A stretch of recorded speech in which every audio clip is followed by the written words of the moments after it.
Assalamualaikum warahmatullahi wabarakatuh. Apa kabar teman-teman? Semoga kita dalam keadaan sehat walafiat.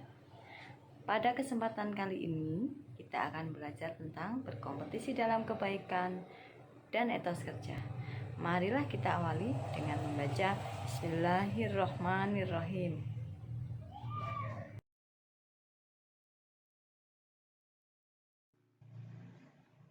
Tujuan pembelajaran: peserta didik mampu menganalisis Quran Surat Al-Maidah ayat 48 dan Quran Surat At-Taubah ayat 105 serta hadis tentang berkompetisi dalam kebaikan dan etos kerja. Yang kedua, peserta didik dapat membaca dengan tartil Quran Surat Al-Maidah ayat 48, At-Taubah 105 serta hadis tentang berkompetisi dalam kebaikan. Kemudian, peserta didik dapat menghafal dengan fasih dan lancar Quran Surat Al-Maidah ayat 48 dan Quran Surat At-Taubah ayat 105. Selanjutnya, peserta didik dapat menyajikan konten. Kemudian yang terakhir, peserta didik dapat terbiasa membaca Al-Quran dan meyakini bahwa sikap kompetitif dalam kebaikan dan etos kerja adalah perintah agama, serta membiasakannya dalam kehidupan sehari-hari.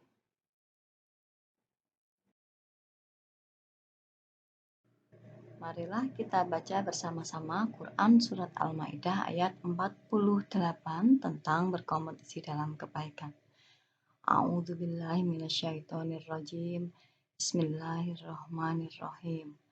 Wa anzalna ilaikal kitaba bil haqqi musaddiqal lima baina yadayhi minal kitabi ma muhaiminan alaihi fahkum bainahum bima anzalallahu wa la tattabi ahwa'ahum amma ja'aka minal haqq. Likullin ja'alna minkum syir'atan wa minhaja. Walau sya'allahu la ja'alakum ummatan wahidatan walakin liyabluwakum fima atakum fastabiqul khairat. Ilallahi marji'ukum jami'an fayunabbi'ukum bima kuntum fihi takhtalifun. Identifikasi hukum bacaan tajwid Surat Al-Maidah ayat 48. Yang pertama, wa anzalna ilaika. Hukum bacaannya adalah majais munfasil karena matobi'i bertemu hamzah pada lafadz yang berbeda. Yang kedua, musaddiqal lima. Hukum bacaannya adalah idgham bila ghunah. Alasannya fathah tanwin bertemu huruf lam. Yang ketiga, wa muhaiminan alaihi. Hukum bacaannya adalah idhar karena fathah tanwin bertemu ain. Yang keempat, amma ja'aka. Hukum bacaannya adalah mad wajib mutasil. Alasannya mad tabi'i bertemu hamzah pada lafadz yang sama. Yang kelima, ja'alna. Hukum bacaannya adalah mad tabi'i karena ada fathah diikuti alif. Kandungan Quran Surat Al-Maidah ayat 48. Yang pertama, Al-Quran diturunkan oleh Allah dengan hak atau kebenaran, yakni hak dalam kandungannya, cara turunnya, maupun yang mengantarnya turun, yaitu malaikat Jibril alaihissalam. Yang kedua, kitab Al-Quran berfungsi membenarkan kitab-kitab sebelumnya, yaitu kitab Taurat yang diturunkan kepada Nabi Musa, Zabur yang diturunkan kepada Nabi Daud, Injil yang diturunkan kepada Nabi Isa. Dalam hal ini, Al-Quran adalah muhaimin terhadap kitab-kitab terdahulu, karena ia menjadi saksi atas kebenaran kandungan kitab-kitab terdahulu. Yang ketiga, kitab suci Al-Quran juga menjadi pengawas, memelihara, penjaga kitab-kitab terdahulu, dan menjadi tolak ukur kebenaran terhadapnya, serta menjadi saksi untuk keabsahannya. Yang keempat, Allah SWT memerintahkan agar menjadikan Al-Quran sebagai pedoman hidup.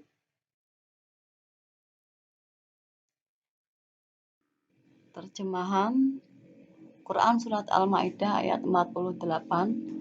Dan kami telah menurunkan kitab Al-Quran kepadamu Muhammad dengan membawa kebenaran, yang membenarkan kitab-kitab yang diturunkan sebelumnya dan menjaganya.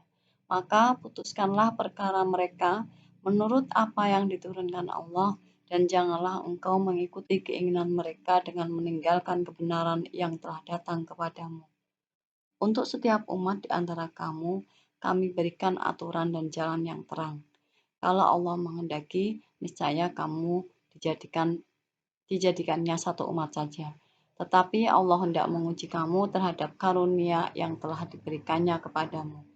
Maka berlomba-lombalah berbuat kebajikan, hanya kepada Allah kamu semua kembali, lalu diberitahukannya kepadamu terhadap apa yang dahulu kamu perselisihkan. Hadis tentang berbuat kebaikan.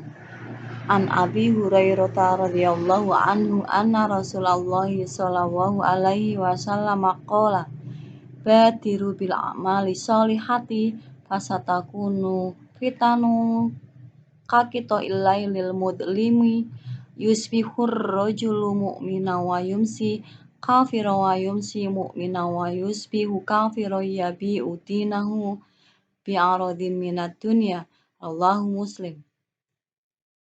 Yang artinya dari Abu Hurairah radhiyallahu anhu bahwa Rasulullah Shallallahu alaihi wasallam bersabda, bersegeralah kamu sekalian untuk melakukan amal-amal soleh, karena akan terjadi suatu bencana yang menyerupai malam yang gelap gulita, di mana ada seorang yang pada waktu pagi ia beriman, tetapi pada waktu sore ia kafir.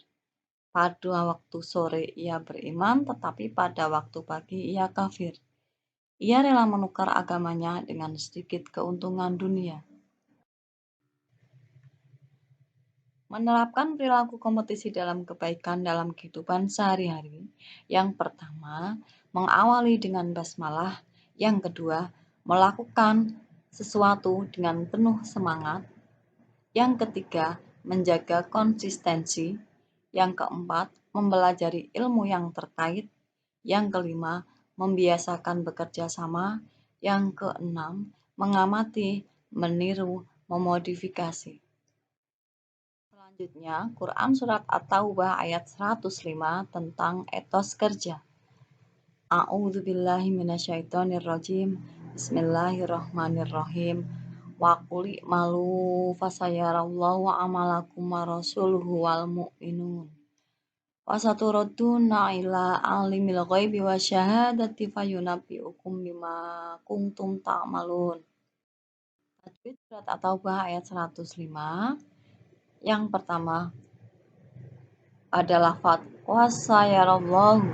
Hukum bacaannya adalah lam jalalah tafhim. Alasannya, lafadz Allah didahului oleh fathah. Yang kedua, amalakum wa rasuluhu. Bacaan idhar safawi karena mim sukun bertemu wawu. Yang ketiga, wal mu'minun. Bacaan alif lam qamariyah. Alasannya, alif lam bertemu huruf mim. Yang keempat, wasyahadati. Hukum bacaannya adalah alif lam samsiyah. Alasannya, alif lam bertemu huruf shin.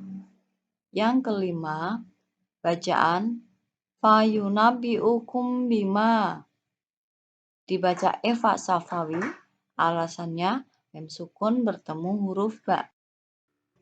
Terjemah Quran Surat At-Taubah ayat 105. Katakanlah Nabi Muhammad, bekerjalah, maka Allah, Rasul-Nya, dan orang-orang mukmin akan melihat pekerjaanmu. Kamu akan dikembalikan kepada Zat yang mengetahui yang gaib dan yang nyata. Lalu Dia akan memberitakan kepada kamu apa yang selama ini kamu kerjakan.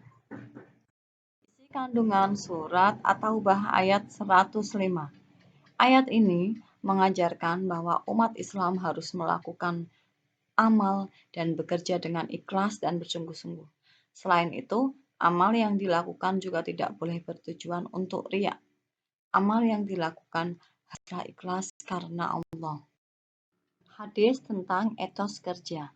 An Abi Abdillah Zubair bin Al-Awwam radhiyallahu anhu qala Rasulullah sallallahu alaihi wasallam la ayyakhuda ahadukum ahbulahu summa ya'tiyal jabala faya'tiya bihusmatin min khatabin ala dhuhrihi fayabi'aha fayakufallahu biha wajahu khairul lahu min ayyas 'alan nasa a'tauhu au mana'uhu rawahul Bukhari, yang artinya dari Abu Abdullah Az-Zubair bin Al-Awwam radhiyallahu an berkata, Rasulullah shallallahu alaihi wasallam bersabda, sungguh sekiranya salah seorang di antara kamu sekalian mengambil beberapa utas tali, kemudian pergi ke gunung dan kembali dengan memikul seikat kayu bakar dan menjualnya di mana dengan hasil itu Allah mencukupkan kebutuhan hidupnya, maka itu lebih baik baginya daripada ia meminta-minta kepada sesama manusia, baik mereka memberi ataupun tidak memberinya. Hadis riwayat Bukhari. Demikianlah pemaparan tentang berkompetisi dalam kebaikan dan etos kerja. Semoga dapat bermanfaat. Terima kasih. Wassalamualaikum warahmatullahi wabarakatuh.